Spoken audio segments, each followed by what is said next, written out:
Welcome to Crossbody Fork. My name is Evan. I'm the Swedish chef. You are Herkenderkendebergen. I'm Javier, and the reason for this is because Evan and I were just talking about the Muppets for some reason. Yes, we were on a bit and a tangent about the Muppets, but this is Crossbody Work, a show where we look at a wrestler's career through 5 of their most important matches. This week, we dive into the depths of ECW with easily one of the faces of the promotion, if not the face of the depths. This is like very surface level. Well, there are some people who would say anything ECW is the depths. Those people are wrong. But it's trenches. We're in the trenches, and we're talking about the Sandman, aka James Fullington, but nobody knows that. Everyone knows him as the beer-drinking, cigarette-smoking, Singapore cane-wielding Sandman. Or in the first match here, the rainbow jumpsuit having guy. We will talk about that. It's a weird time. Wherever you're listening, if you're listening to this on a podcast platform, be sure to rate 5 stars.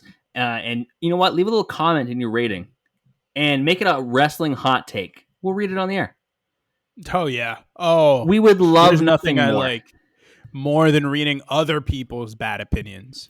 We would love to talk about your wrestling hot takes. Put it in a review. We will read it on air. Also, you should be following us on YouTube. You should hit that subscribe button if you're watching on YouTube. Hello. We got lots of fun content up there. We did an interview recently with Nick Sullivan. We have great fantasy booking things, like we have our Take a Card, Make a Card series. Lots of really fun stuff on the YouTube, plus some trivia coming soon. So stay tuned for that. Also, sometimes my cat shows up. This is true. Sometimes his cat shows up. It's really nice. So, what do you know about the Sandman? He has a cane. He drinks a lot of beer. His beer belly got increasingly bigger as his career progressed.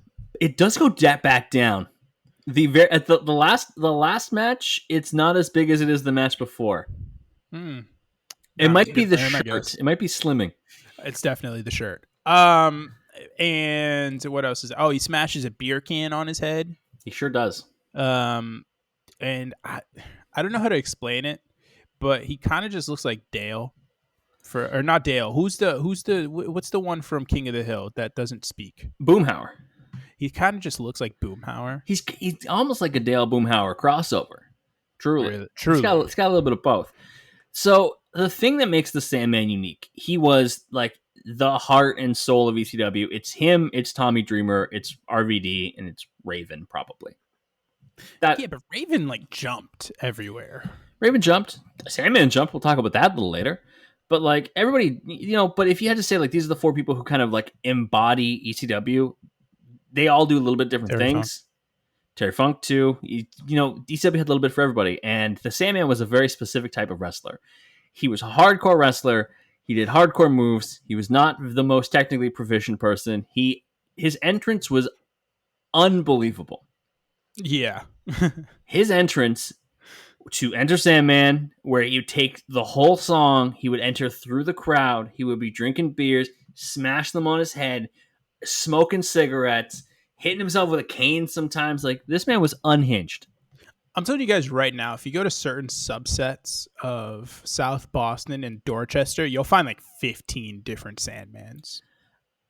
We have to study the cultural impact of Sandman and how many people lost brain cells doing his smashing the beer can thing.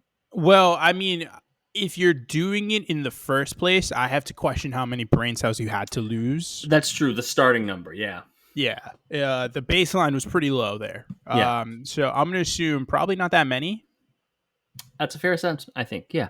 I think that's fair. Yeah. Sandman, this is something that I didn't realize, because after ECW, he would go and do a couple of the real stops. He would show up in WWE ECW from 05 to 07. He's still on the independent circuit. Oh, to this day? Yeah, he'll still go do stuff. I don't know how active he is currently, but yeah, he's up on the independent circuit. What do you think the chances are that we see Sandman when we go to WrestleMania in Philadelphia? I'd put him high on the list. This is also because I think that Paul Heyman's going to get inducted into the Hall of Fame. Ooh, but he doesn't induct Heyman though. No, but people who are owed money by Paul will show up because he's there. Yeah, I mean, admittedly, he's there. Whenever Roman Reigns when they announce Roman Reigns on the next SmackDown or whatever, all ECW guys should buy a ticket. That's true. Put him in the front row. All right.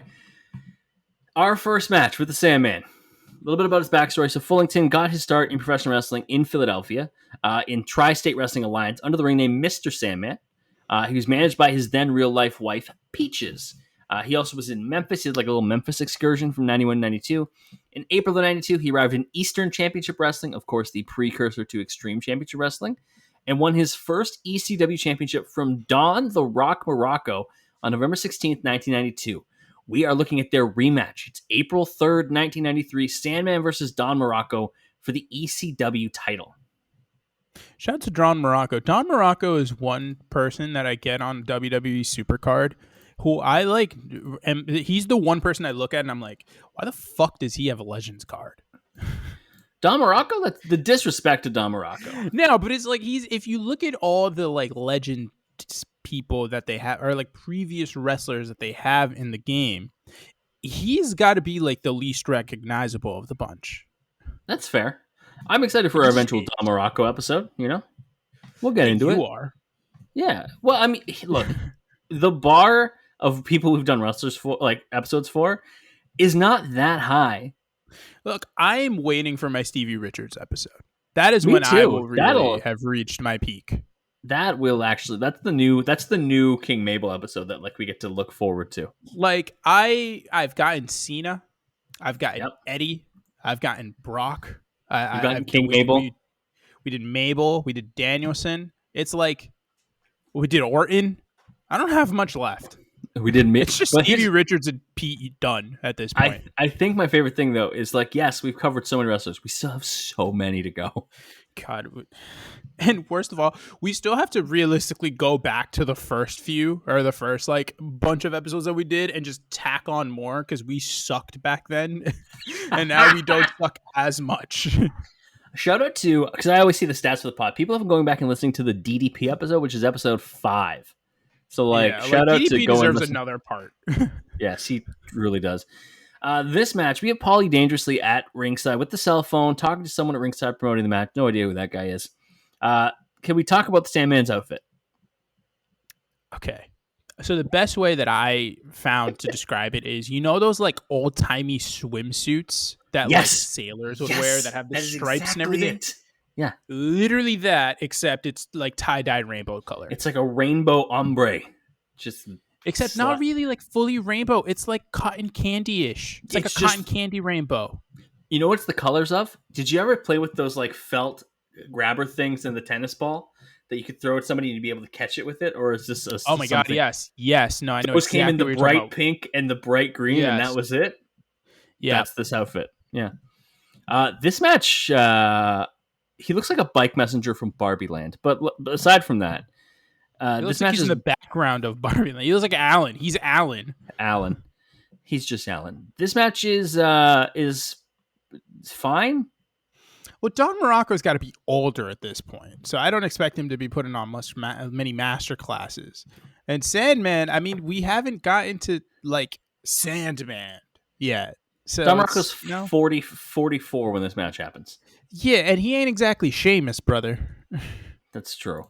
You know, in the match, you know, Sandman does a clothesline, sends Morocco to the outside. He does a sunset flip. There's a backslide for various near falls. Morocco goes for a tombstone at one point. Sandman manages to escape to the apron by like tipping him over. He's just swaying back and forth on the apron for a little. Gets a right hand, goes for small package, and then gets a 2 count. There's not a lot happening. I am seeing, you know, Sandman has the ability to do things in the ring. Yes, he can do very basic babyface moves. Yes, he is a regular Ricky Steamboat. It's if you take Ricky Steamboat and how great he is, and then you take out the wrestling juice and you just kind of make him average but keep the moveset, that's Sandman at this stage in his career. That's fair. The finish involves Paulie dangerously, go figure. He trips Sandman while he's running the ropes. Peaches jumps on his back. Someone pulls Peaches off and straight up kicks her, which was a very ECW move of this ECW. It was like Rockin' Robin or Robin, something like that. Dennis Rodman. Rocking Rebel, I think, actually is his name. Ref gets bumped into madness. Sandman locks in a sleeper, but the ref is down. Paulie dangerously's in. He hits Sandman with the phone. Morocco falls on Sandman while the sleeper is still locked in. 1, 2, 3. Don Morocco wins the ECW championship. Did either one of your parents have a big cell phone like that? No. I remember that my stepdad had a car phone for a while. That's pretty dope. He was like a traveling salesman, so you could take calls on the road. Yeah. See, my dad had a cell phone, but it wasn't like the massive ones that you see there, like Heyman has, or like fucking Saved by the Bell.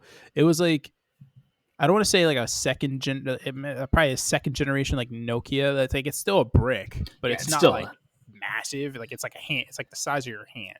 It's not like this huge contraption. I want to know someone who still has the huge phone. I've never actually seen one of those that has the antenna. The antenna, yeah. It's just Saved by the Bell. That's literally my only point of reference for it for a while.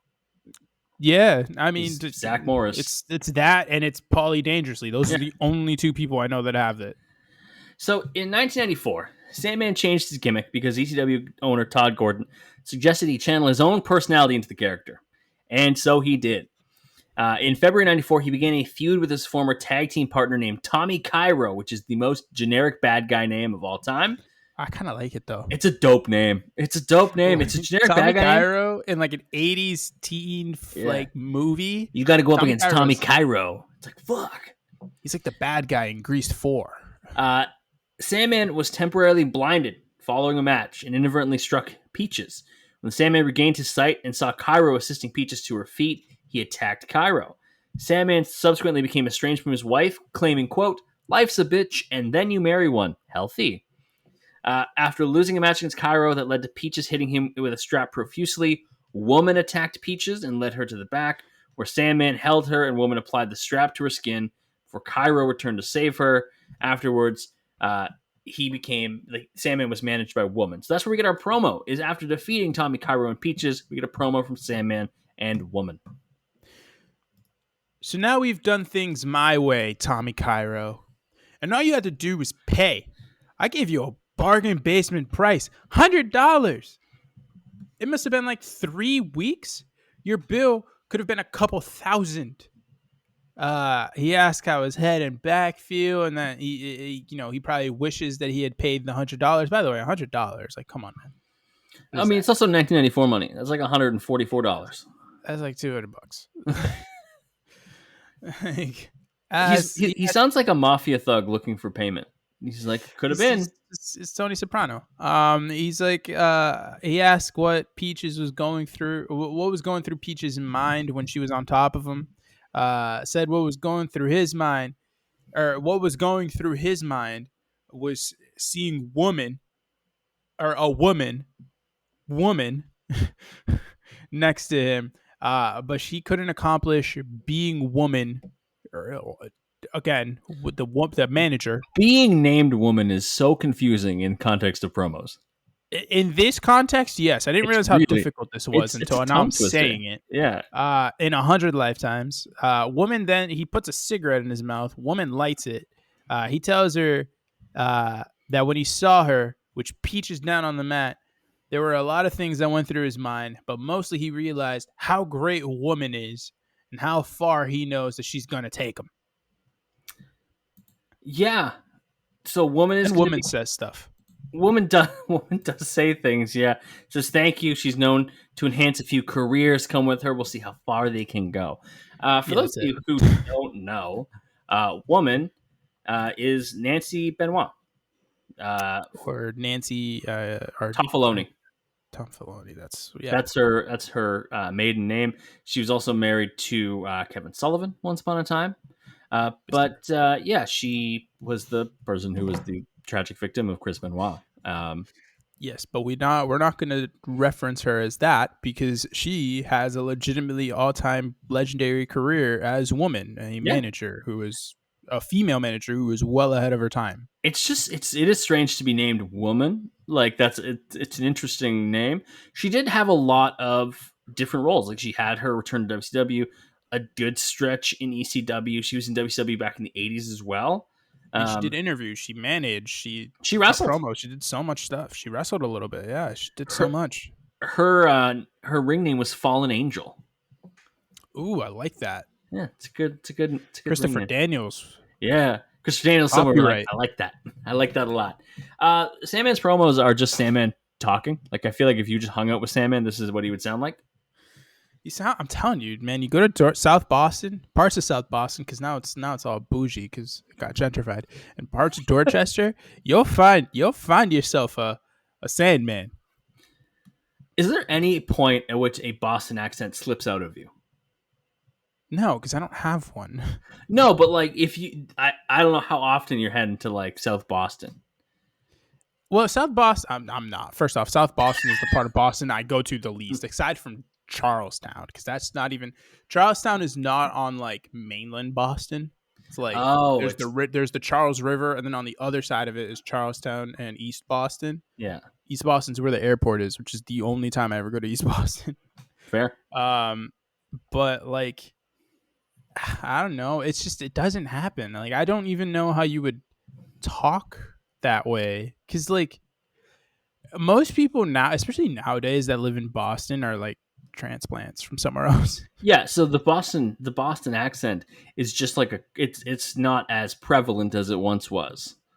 Yeah, but it's also like complete bullshit. I don't care what anyone says. Like, maybe it's just because I'm Hispanic. Like, I grew up listening, like hearing my mom speak to me in Spanish, and like when I went to school, I think all of my teachers were transplants for the most part. So it's like, I just didn't.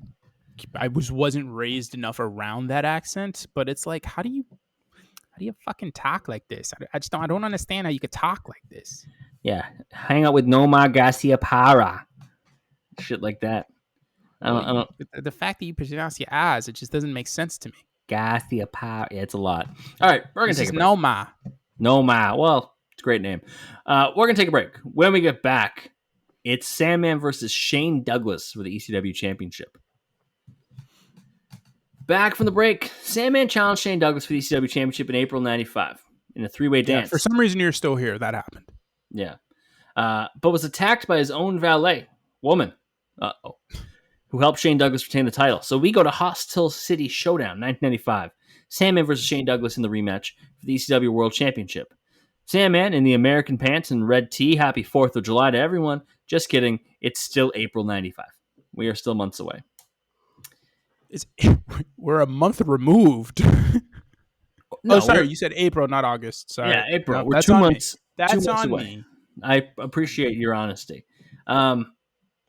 Sandman here is listed at 278 pounds. There's just no shot. How tall is he? No way.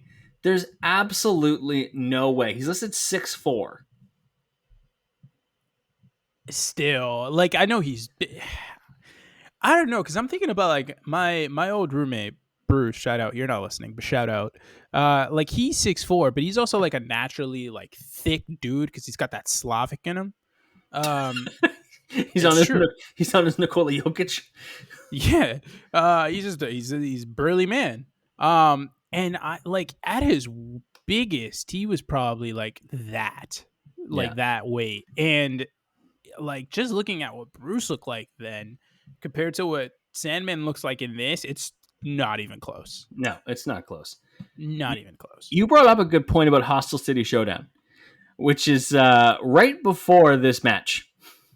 Is an absolute all-time classic from ECW in terms of that we covered, didn't we?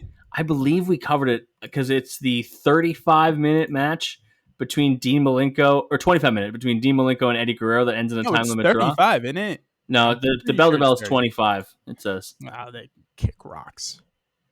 So it goes from Eddie versus Dean Malenko in a baller matchup, one of the best technical displays you're ever going to see.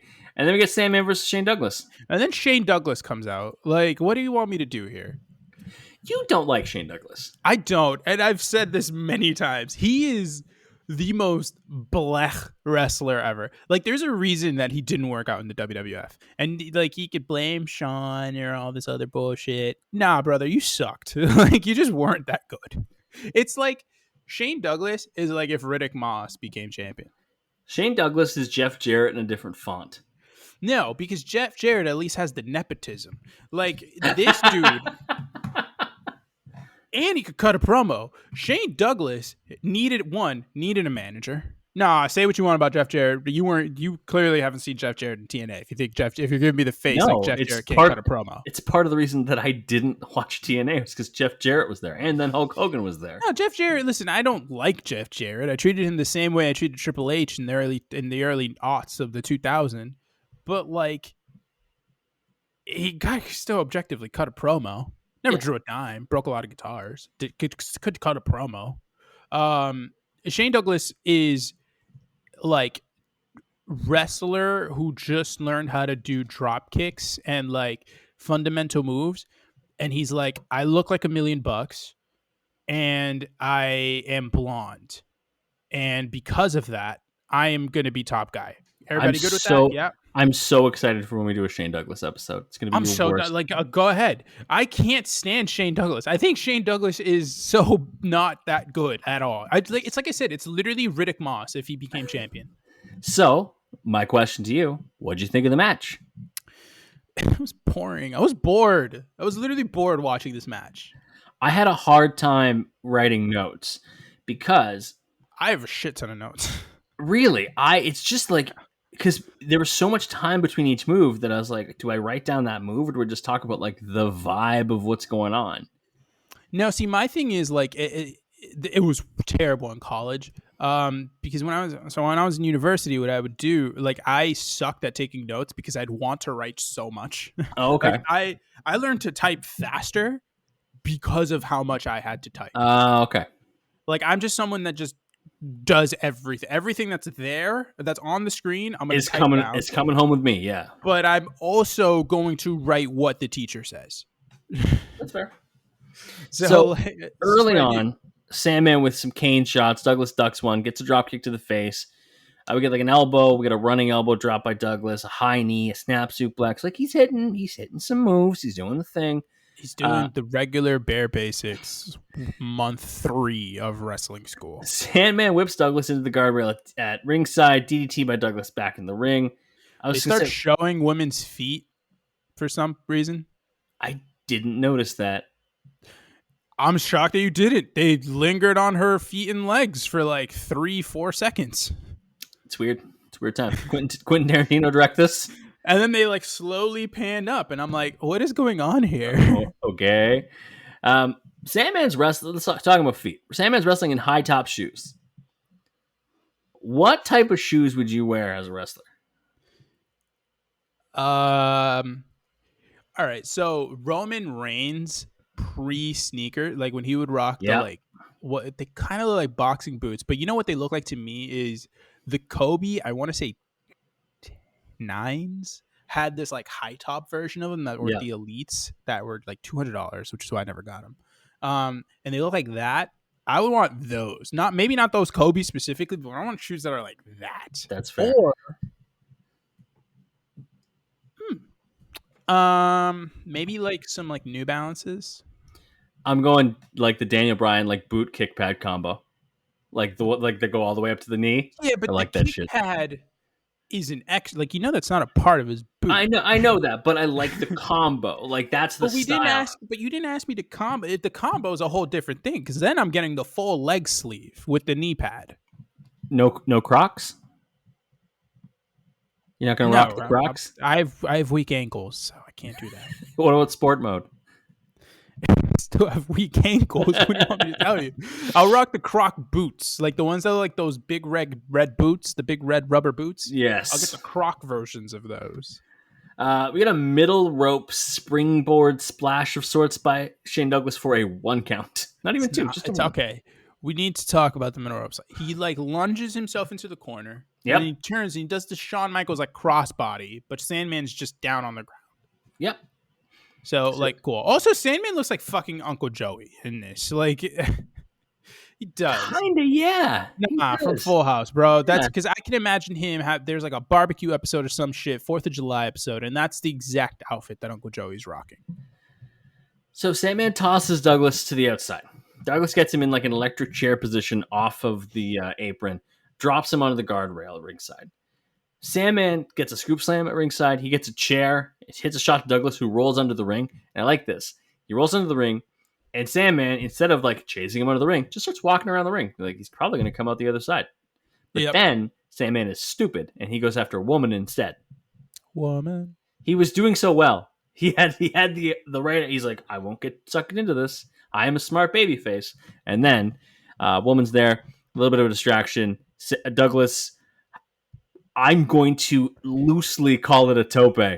It was a tope. It looked terrible. It was one of the worst topes I've ever seen. It was the flop dollar. It was the flop dollar. That's a good. That's what we're going to call it. Yeah. Sandman ends up hitting a front suplex onto a chair at one point. He keeps hitting moves and them just staring at woman. It's like a scoop Sam. He's like, hey. Staring at her. It's like a small package. Stare at woman. Stare at woman. A Sandman misses a top rope leg drop. Douglas ends up Sandman misses one of the worst leg drop attempts I've ever seen in my life. It's from the top rope. I mean, that's fine. He just doesn't commit to, because part of the bit for leg drop is you have to land on your ass. That is part of it. I would just say he's smart, brother. It is smart. Save the tailbone, but also then just don't do the move. It's just it looks really weird.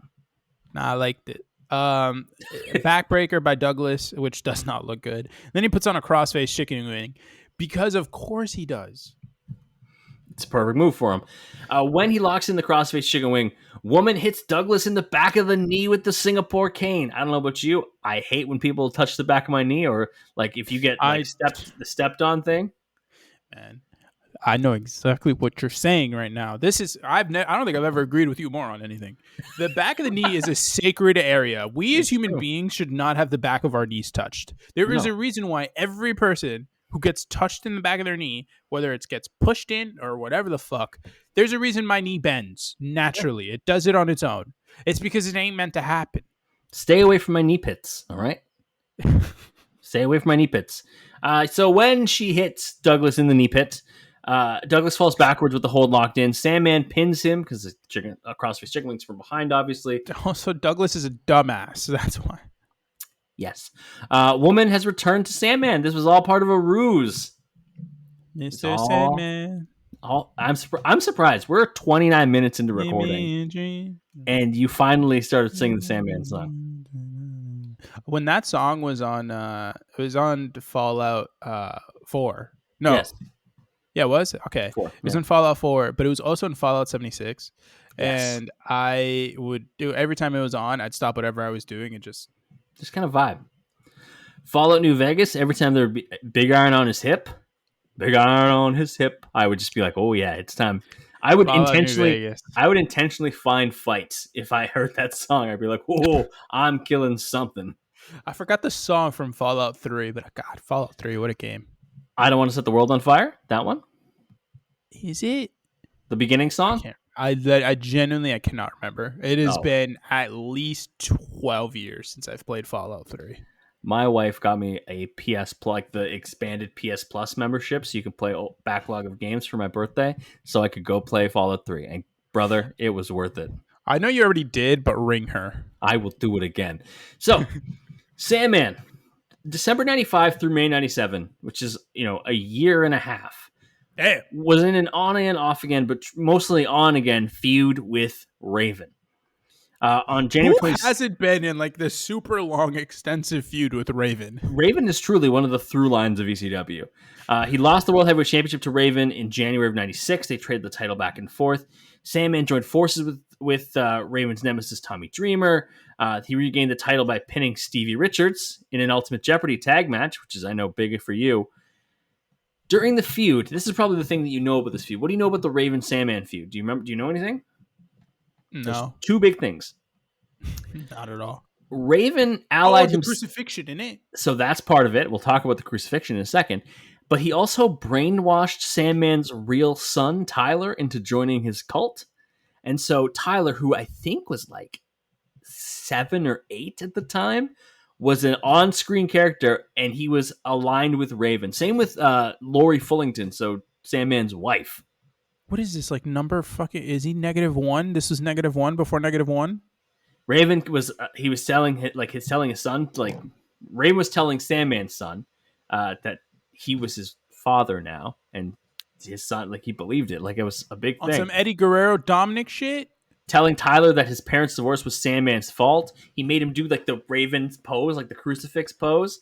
And then Tyler interfered to help his father. So he did end up going back with Sandman, which is nice. Afterwards, the two embraced. Raven came from behind with a Singapore cane and smacked Sandman, and then crucified him with the help of the Blue Meanie and Stevie Richards. Oh. Magnifique. We need a match to kind of settle the score between Raven and Sandman. This isn't even their last match, but it's the one that we're going to talk about. It's the two of them for the ECW World title, a barbed wire match at ECW Holiday Hell, December 7th, 1996. I feel like this is your favorite match of the week. Yeah, without a doubt. Me too. One, it's because I love Raven. I cannot wait for the Raven 2-parter. Absolutely. It has to be a two-parter. There may be, like, Raven had such a good wrestling mind, and I think what it was is he was too smart for a lot of things. Like, Raven nowadays would be, oh my God, it'd be incredible. Also, like, just think about all the companies where he was not just a player in, but like a significant figure in. Like, there's ECW, WCW, WWF/WWE, TNA. He was everywhere. He was everywhere. And like playing a significant like figure in those spots, and he just was so fucking cool. Do you remember when they hadn't revealed who the Exalted One was yet, and then Raven showed up in the crowd at AEW, and everyone's like, "It's going to be Raven. Raven's going to be in charge of the Dark Order," and it was everyone thought it was so cool. It was a great swerve that it wasn't Raven. Like, that was really smart just to have him at the show, because it's exactly the type of group that Raven would run. Yeah, but also like I love that it was Brody Lee. He was so good in that role. This match is for a barbed wire rope match. This is a very good match. How pissed do you think Jon Moxley is that he didn't have the first one in AEW? Who had the first one in AEW? It was Eddie and Jericho. Right. It was, yeah. A little pissed. Not like a lot pissed because he doesn't enough. I feel like Jon Moxley doesn't care enough about a lot of these things, but he's probably he definitely he wants to do one of these matches. Oh, he still wants one for sure. Sandman is wrestling in Zubaz pants. God bless this man. He has some of the greatest fits I've ever seen. Sandman's style. It's not even wrestling gear. It's stuff that I would expect him to just wear. It's shit he had at home. And he wore it to the arena and he was like, "Oh, I'm here. I'm ready." You can't convince me that Sandman was never in the locker room, that he just showed up, drank beer and smoked cigarettes outside, heard his music, and just walked through the crowd, and just fucking hit people with Singapore canes. And like, he didn't even like strategically pick Enter Sandman. He was just like really into that song and was like, just throw it on. Metallica, brother. Early on, this match is all about like who will get whipped into the barbed wire first. Yes. Go figure. It's a lot of Raven on top. It is. Raven does a single leg takedown early, and I was like, oh, okay. I didn't expect that. I don't know why. Commentary also points out a very important thing. Joey Styles on commentary, of course, points out a very important like psychological thing. Raven has heavily taped his hands.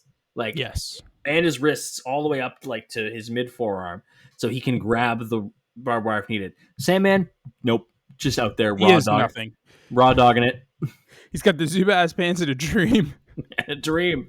The ref is fucking wrapped up with like, he looks like a mummy on his hands. Yeah, as he freaking should be. Sandman goes for a roll up, which is fucking hilarious. Could you imagine if he had just gotten a sneak win just right there? I would love for like AEW to do like another one of those exploding death matches, but it ends in a roll up in like 30 seconds. It would be so funny. It's like you start right now like a blood feud between like Brandon Cutler and like Nakazawa, and like in 2 years have it culminate on a match in fucking like a dark in match Wembley. before Rampage. Yeah, a literal dark match at Wembley. And it's just like they are like, oh, this is gonna be a barbed wire death match. Like anything goes in the rings, barbed wire. Like this is such a heated rivalry, and then like Brandon Cutler wins with a schoolboy in 5 seconds.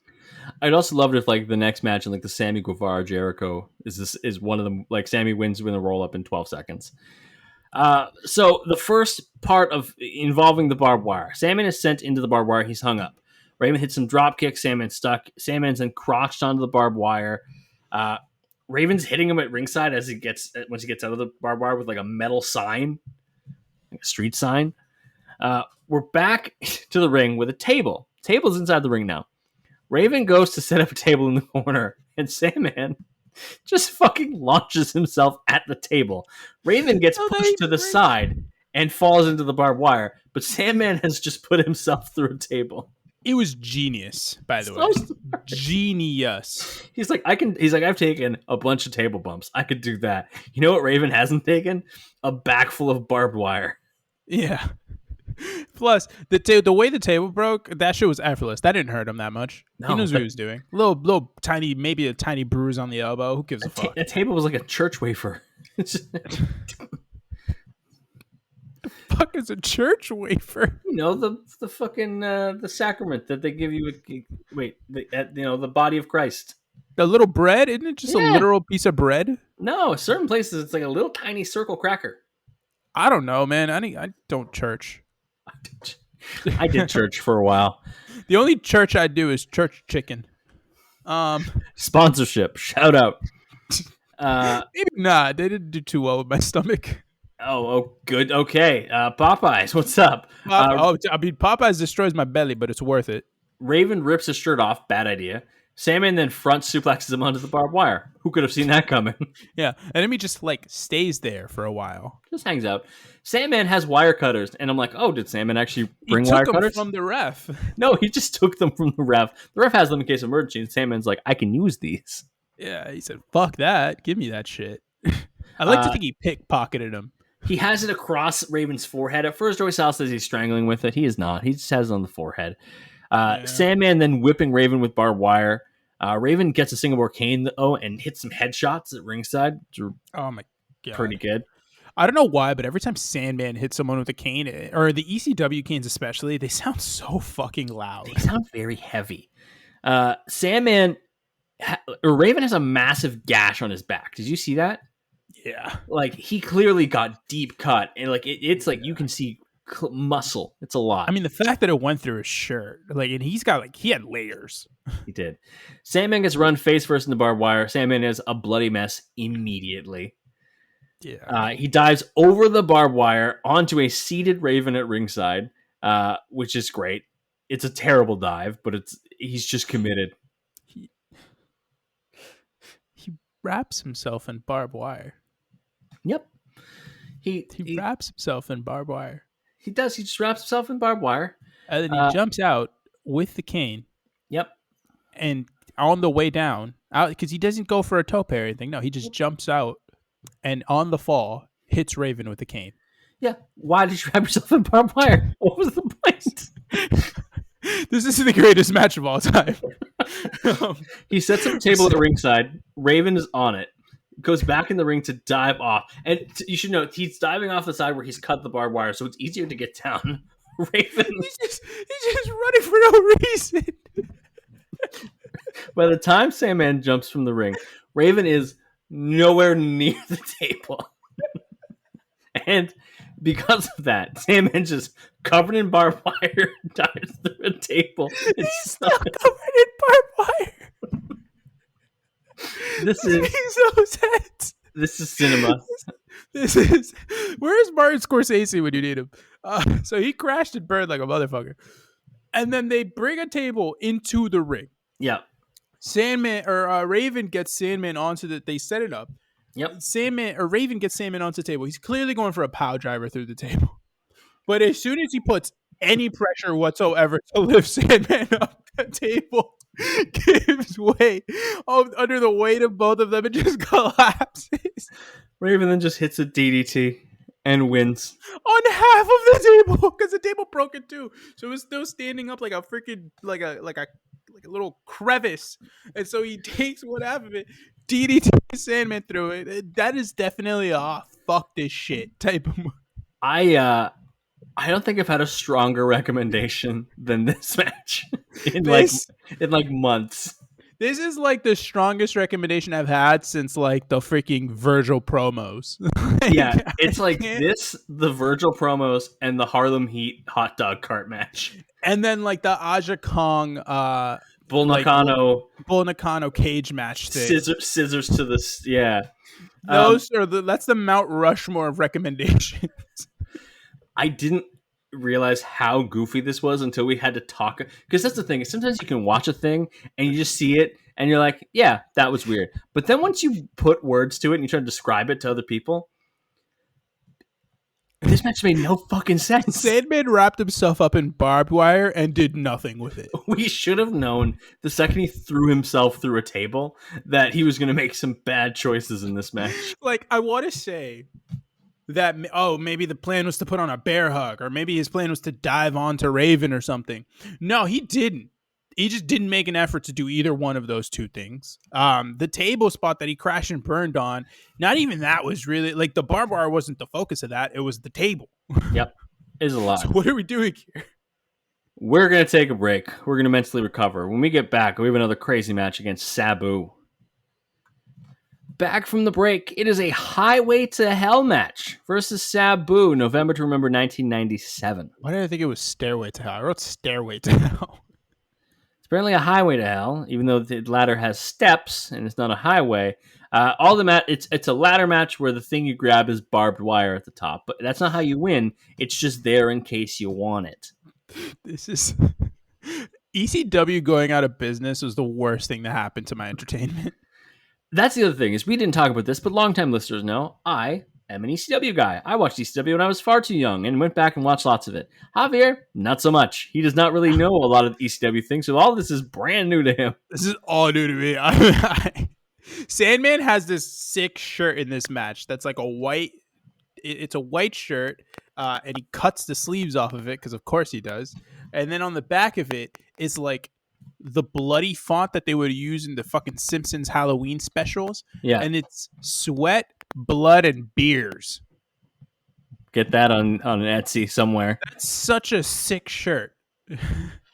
So a little bit about their feud. Sandman had previously been like severely burned by Sabu. I'm sorry, you said what now? Yeah, they had a feud where Sabu like lit him on fire. Yeah, like it was like I should not be laughing this hard. It was a lot. Yeah, he burned him in a match. He had the match that he discontinued. Sandman was out for a while. He came back. He got some revenge on Sabu, and this led to this match, which is recognized as like, in terms of the blood and the actual damage, like one of the more brutal matches in ECW history. So let's dive right into it. Sabu is kicking Sandman's ass pretty early. That's all it is. All right. So here's my gripe with the beginning of this match. Sandman comes down with his cane, as usual. And then the ref like forces him to give up the cane. Yeah, I didn't understand what was going on with that. There's a fucking ladder with barbed wire. This is a anything goes type of match, clearly, because anything fucking went. It is. Why did my man have to give up the cane? It's ECW. What are we doing? Also, why the fuck is Bill Alfonso here? Because Bill Alfonso is here to ruin everyone's day, every day. That's what he's here for. Him and his goddamn whistle. So Sabu dropkick through the ladder, drops on Sandman's head. He just launches ladder at Sandman. Like, if you ever want a match of two people, Sandman is like looks a little sloppy because he kind of is. Sabu looks sloppy, but it's kind of on purpose. It's kind of just his style. Like, that's just what Sabu does. So he doesn't need to pick up the ladder to do it. I'm just gonna throw the ladder at you. Like, who cares? Sandman goes on the ladder. Sabu with a springboard leg drop with a chair to him. He puts Sandman under the ladder. Sabu with like the diving leg drop, which he calls the Arabian facebuster when he uses the chair. That's for another 2 count. Sabu does the dive into the crowd off the chair onto Sandman. Like, Sabu's on his fucking game to start this. Sabu does a leg drop through a table up in the rafters. Yeah, so that's the other thing is like the way the ECW arena is constructed, there's like a little platform and then you go up into the rafters, and that's where Joey Styles is to call the matches. Like, that's where so there's never an announce table spot usually in ECW, but they'll go there and do spots off of the perch essentially. And so that's what, leg drop through the table by the perch. They're better than me. I would have just thrown Joey Styles. Don't throw Joey. I like Sandman. Joey. Sandman hits a standing elbow drop, and then slams. Or he hits an elbow, then slams. Does like a regular scoop slam onto the floor, and then he just hits a standing elbow drop because Sandman.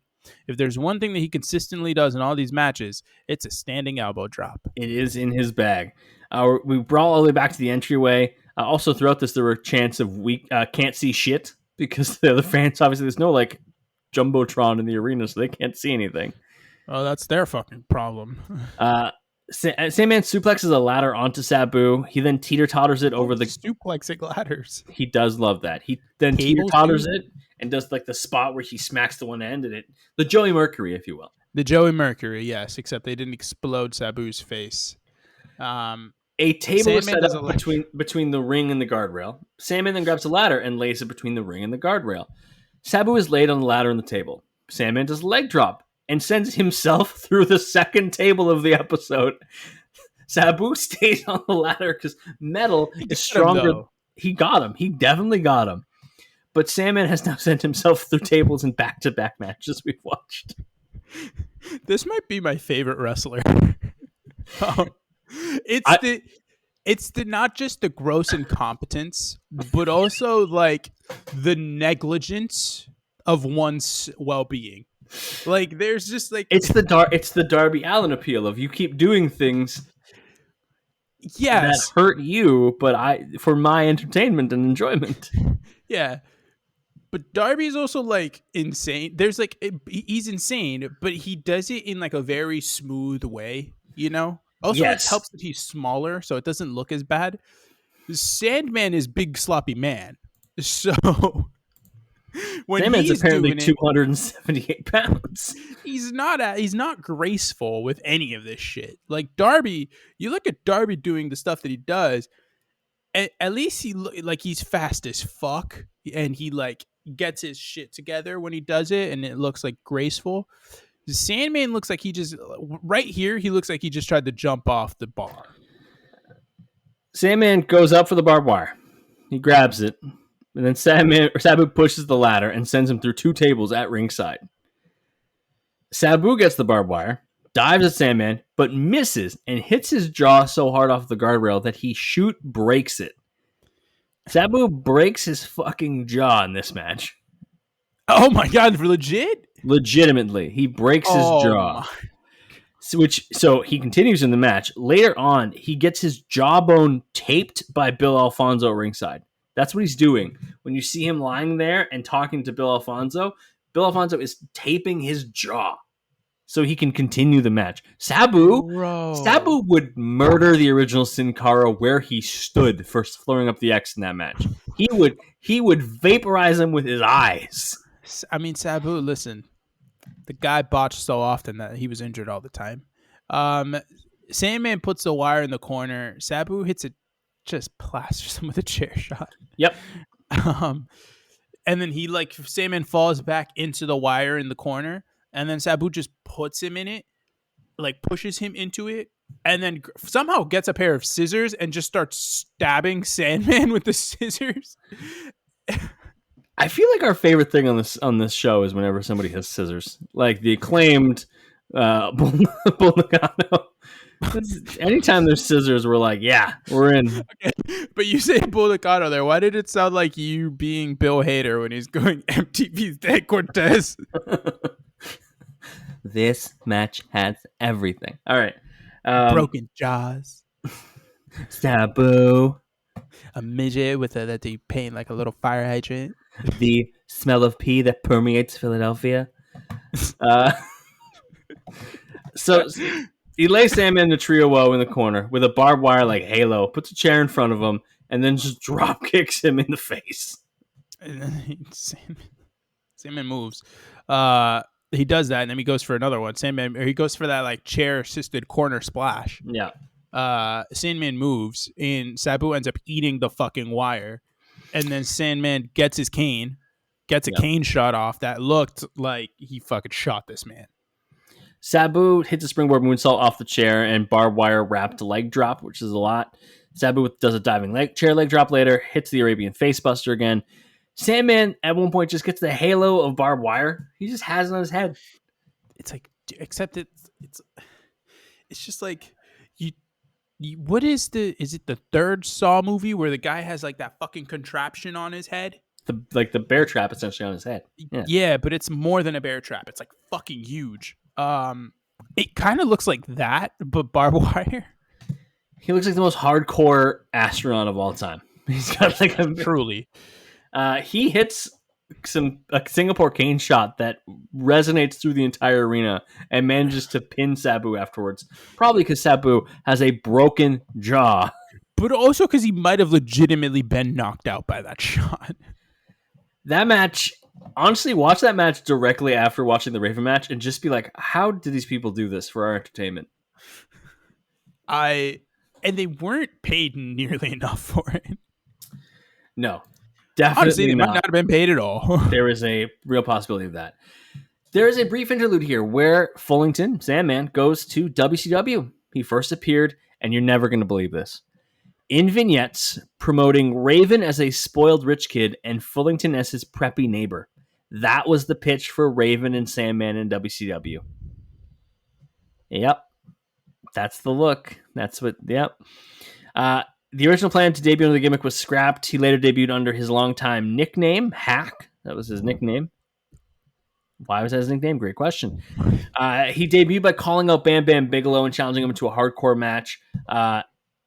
During the match, he was defeated by Bigelow and not named on screen during the entire segment. Hell of an introduction to the WCW faithful. He was there for a very little amount of time.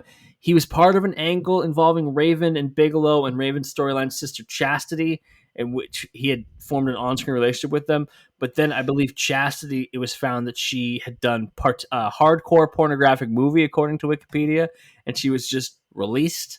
And so they just never spoke of it again. Okay. Yep. Okay. Yeah, he was released from his contract in September 1999 as part of a cost-cutting measure. He would then return to ECW triumphantly. And we go to ECW's last pay-per-view under its original format. It is Guilty as Charged 2001, and we have a three-way dance for the ECW World title. It is Sandman, Steve Corino, and Just Incredible. This is their last one? They would be shut down by the end of the week. Didn't they have one called Final? Nope. Oh, damn. Their last pay-per-view was Guilty as Charged. It was January 7th, 2001. If I remember correctly, they have the original plan was to have Living Dangerously on March 11th, but their house show at the end of the week in Pine Bluff, Arkansas, would be the promotion's final show. Paul Heyman shocked the world on March 5th by joining WWF and appearing on Monday Night Raw, and ECW officially closed in April. So Paul was on Raw before ECW officially shut its doors. That's fucked. This is why people want Paul for his money. He's got a lot of it, probably. Go listen to our Steve Corino episode. It's a good time. Yeah, Steve Corino looks like Adam Cole looks like him. Yes, Adam Cole does look like him. That is true. He's also good. He's also pretty good. Yeah, he's pretty good at the things. And he was in Ring of Honor too, so that's why I know him. I think this match is not very good. You thought this match was sloppy. I thought it was fine enough. I think that the worst part about this was Cyrus the Virus, good old Don Callis, making fucking Missy Hyatt sex jokes like 90% of the match. Constantly. ECW, for those who don't know, was commentated solo by Joey Styles for a long time. And Joey Styles was very good at just delivering the action. Good. He's really good. Then when they moved to TNN, there was the need to have a second person in commentary, and it became Cyrus the Virus, who was part of that angle. He was part of the network, and it was really annoying. And that was the point. But it's I don't like when gimmicks are infused into commentary. I do not like it. Yeah. The only person that ever makes it work is Jericho. And that's also because he's not permanently on commentary. Well, he was on... You know, I have one exception, and we just talked about it. Paul Heyman during the Invasion. That was fine. Yeah, but that's also, he's paired with JR. So yeah. it's fine. Oh, what a surprise. It's JR and Paul Heyman. Anyways, I thought this match was super sloppy. I thought that you could see the spots either they looked so orchestrated that you could see them coming from a mile away, or it was just somebody throwing shit at other people. And yes, I know that the Sabu match and the Raven match were very similar to this, but they didn't. Everything felt like it happened in at least an order. There were points where people were looking around like for something to do. I feel like you're saying this because this just feels like a modern day like hardcore match. This is what like most like hardcore matches are, like ladder matches are. No, yes, that is exactly what they are. Whereas the last two felt like just two. Honestly, it just felt like two untrained people going at it, and it was funny because of that. I think that modern hardcore matches, in terms of the actual technical ability and the ability to go from spot to spot, because yes, I agree, modern hardcore matches have a lot of spots. Yeah, it was a lot more natural than this. This was, I thought, pretty clunky in points, and I'm pointing the finger mainly at Just Incredible. I want to shake your hand right now because Just Incredible was sucked this match. He was not good. He botched so many of his moves. Yes. Carino looked good, but it's also hard to beat Carino because Carino isn't like he is, but he is a like hardcore-esque wrestler by trade, but he's not really. Yeah. Like he's just a normal wrestler who just so happens to be that. So in terms of spots, Carino getting put on a ladder, Carino has a ladder put on him. Credible gets on top of another ladder and rides it down to like sandwich him. Cool. That's a pretty good spot. Credible does like the ladder on his head as a tornado, which works in multi-man matches, but not when there's only two other people because he does it once. Sandman hits a standing elbow drop onto the ladder onto Carino. Yep. Missy Hyde sex jokes constantly. Carino with a low blow to Sandman. Sandman with some Singapore cane shots. He throws a ladder at Carino. Credible gets thrown off the apron through a table at ringside, and terrible sell job. He's just kind of sitting there. I don't know. It's weird. So at one point, so like you mentioned, Sandman throws the ladder at Credible. Yeah. Throws Carino into a ladder, then bulldogs Credible into a ladder. So later on, they try to grab the ladder, and it's so incredibly fucked up that they can't use it. I thought that was pretty funny. They open it up, and it just falls. Sandman falls off the ladder unintentionally onto Credible, and it looks like Sandman fucked himself up. So they get a new ladder. Carino's on the ladder. Credible is waiting on the top rope and drop kicks it out from under him. Commentary says Carino doesn't see Credible. There are at least 4 times where Carino and Credible make eye contact while the spot is being set up. I think this was the exact spot that I was like, all right, what the fuck are we doing here? Yeah, this, and like camera work can help hide that, right? Like that's something that can be done, but don't say that they didn't see it coming. Like Carino made his choice, if anything. I will say I really like the spot where they both have chairs and then they swing the chairs into the end of the ladder. Yeah. Or the two ends of the ladder where it opens up, and then the ladder goes right into Sandman's dick. It's a good spot. It's good stuff. That was a fun spot. There's a slingshot into the ladder by Carino to Credible. Credible hits the That's Incredible, which is the spinning, jumping tombstone to Carino. At the same time, did you catch the name of the move that Francine hits? Oh, yes. I wrote it down. Why can't I? Oh, the Kuchi Rana. The Kuchi Rana. It's a Hurricane Rana. It's just, but she's a woman, so apparently it's called the Kuchi Rana. Has to call it a Kuchi Rana, yes. Yes. There's a new ladder in the ring, and it's like super long. So there's dick jokes aplenty. For whatever reason, the belt got lifted up higher and higher. So this is happening, and I'm just like, is the Big Boss Man doing that? Because obviously that's what happened in WWF, right? Yeah. Big Boss Man pull. People still say that's an unsolved mystery. No, they literally said it is Boss Man. Yeah. So the belt gets lifted higher and higher. Sandman comes in because Credible and Carino are both trying to go get the belt, but it's being lifted higher and higher. Sandman comes in, canes both of them off of the ladder. Credible hits a bulldog to Carino through a table. Yep. And then Sandman just climbs the ladder because they're both wiped out, so he wins the match. Sandman is now a 5-time ECW World Champion. That is a record. He is the most reigns as ECW champion across both regular ECW and WWE ECW. He does not have it for the most amount of days. The most amount of days recorded by, like, in terms of both Eastern Championship Wrestling, because WWE doesn't count Eastern Championship Wrestling as part of the ECW lineage. He is second if you count those days. He is, I think, third if you don't. Behind two men, Raven and Shane Douglas. Do you know how? Do you know how this? What happens after this match? Did you watch it? No, I didn't. I'm not gonna hold you. Immediately after this match, Rhino comes out, challenges to a match, wins in 60 seconds, and unifies the TV title and the world title.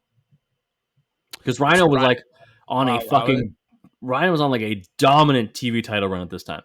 Like, Rhino was the guy. So, like, I'll allow it, but also that makes sense because Rhino was the last ECW champion. Yep, I knew that. So, I mean, listen, I like this episode. I think Sandman is so unintentionally hilarious as a wrestler that it's like entertaining. Yes, significantly. My favorite, I didn't mention it enough. My favorite thing is he's doing all this crazy shit in these matches, right? Like, it's just a bunch of like crazy table spots. There's fucking barbed wire involved. There's a Singapore cane. There's all this other stuff. My favorite thing that he does is he just hits standing elbow drops. There's so much chaos, and he's like, you know what? I actually loved the first match, being able to see like the Sandman. Like, it's like I said, white meat babyface. He's Ricky Steamboat without all the wrestling juice. I was impressed. I think Sandman is one of the greatest examples of you do not need to be a great wrestler to be a great wrestler. Yeah. Like, Sandman was over. There are people in Philadelphia who would kill for Sandman if asked. Like, it is unbelievable how much they loved him. To this day. To this day. He's a made man in the city of Philadelphia. And yeah, it's great. It was because he was just so cool. Like, he was just so fucking What cool. was it like watching Sandman for you as a child? So I was not old also enough to was your brother a big Sandman guy? My brother fucking loved Sandman. So again, 2001, I'm 9. My brother is 17. Like, he thinks Sandman's the coolest man on the planet. My brother's a big metalhead, and he comes out to Metallica, right? Like, that's cool. He's smoking. He's hitting people with Singapore canes. He's drinking beers. He's living life. Like, there was people who were like, oh, he's just like Austin. I'm like, no.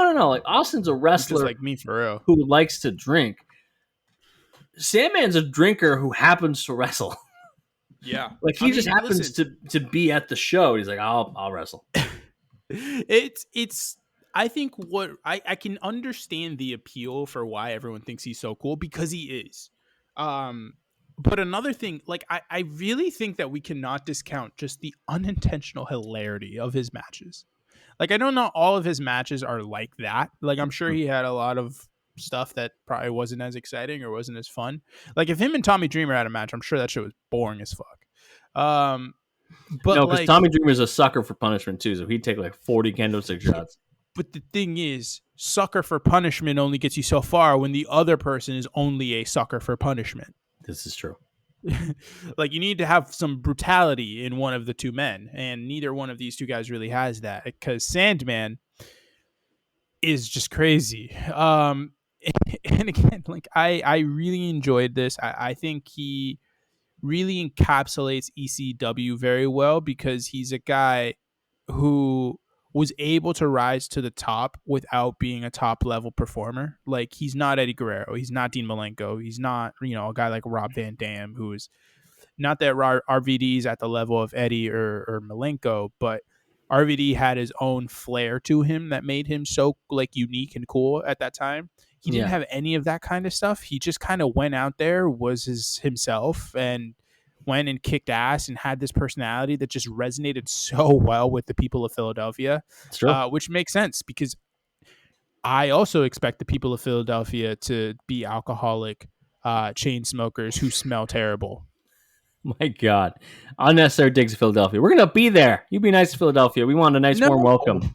We want a nice warm welcome when we go to Philadelphia. We'll get a warm welcome. It's going to smell like piss. The recommendation, of course, is the Raven match, but also the Sabu match is a hell of a time. Go watch both of those this week.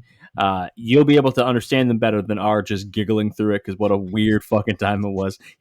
Why do you throw this? Why are you wrapped in barbed wire? All right. I can't get back into it. FullPressShop.com. Cop the merch, support the boys. Javier's wearing one of the Crossbody Work t-shirts right now. I, for some reason, am wearing my really old Green Bay Packers jersey. My Packers are 1-1. No, don't be sad because your team's 0-2. FullPressWrestling.com for all the links to all of the matches this week, as well as all of our other episodes. Go to YouTube at Crossbody of Work. You'll be able to see all the fun reels we post, all the different bonus content. We have our interview with Nick Sullivan up there. If you haven't listened to that already, go give it a listen. It was a great time. He had his match against Nick Aldis this past weekend at the time of recording. Was not successful in getting the win, but I'm sure it was a fucking banger because you know what? Both Nicks can go. So yes. Sure, it was a good time. Nick Squared. Also, we have all of our other fun YouTube exclusive things there. Go and check us out there. Follow us on social media at Crossbody of Work, on Twitter, on Instagram. Follow Javier wherever he tells you right now. At JMello Sports. Lop the boy you follow. I'm on Twitter too. At @7Gomes, ITSEVANGOMES. Next week. Did you see who next week is? Do you remember? I saw it and then it just left. You are going to be so excited. You're going to be so excited for this one. Left my mind. I can't think about it. Next week, we dive into the career of Savio Vega. Let's go! I hate you because you make me edit these later. We are talking about Savio Vega. It's going to be a hell of a time. A man who has a longer career than I think you even think. Like I feel like there are people there who's like, well, Savio Vega was like around for a while. No. Savio Vega was around for a while. For time, bro. For reference, his career starts in 85. Its last thing is right now because he's still doing things. Yeah, he's in Puerto Rico though, right? Yes, his wrestling career started when WrestleMania started, and there's been 40 of them bitches soon. And he was at he had that really cool moment in Puerto Rico. He did. Plus, we'll dive into the time when he was Quang. I'd rather not. I'd rather not too. We'll just post photos of Quang so people can see Quang. All right, Quang time.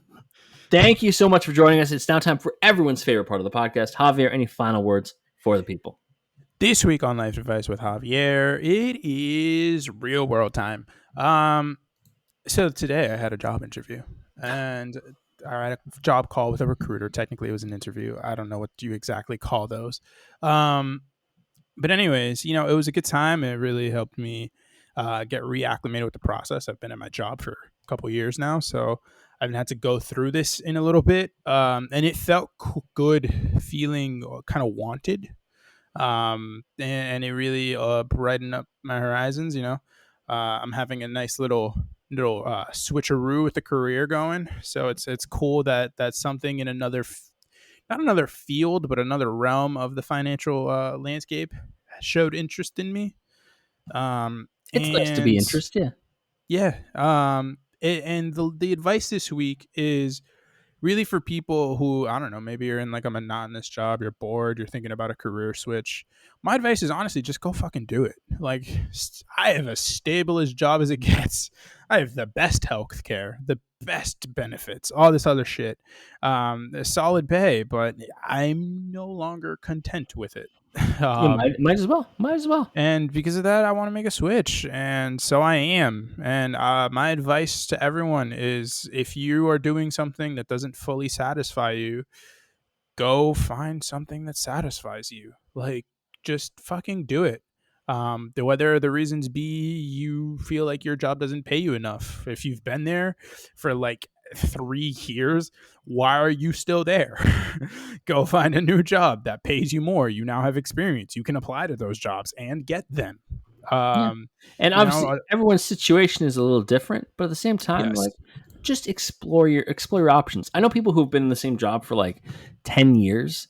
And they're like, I don't even think about leaving. I'm like, well, you gotta just still look. Like, what if there's something? Do you not think about upward mobility? Like, It doesn't even have to be upward. It could be just like the same position at a different place for probably more pay, right? yeah, Like you never know. It's just you gotta be aware of what the market looks like.